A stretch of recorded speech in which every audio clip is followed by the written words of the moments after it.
Now we're back to CapCut. Let me show you a windmill transition.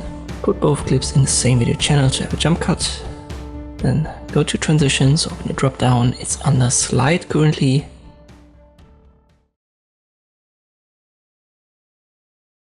You may have to download it first. Once it is, you will see this plus sign. You can drag and drop it onto the position.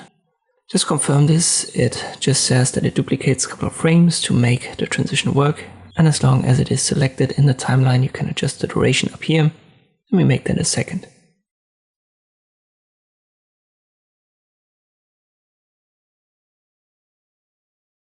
On this, how easy you can create this windmill transition.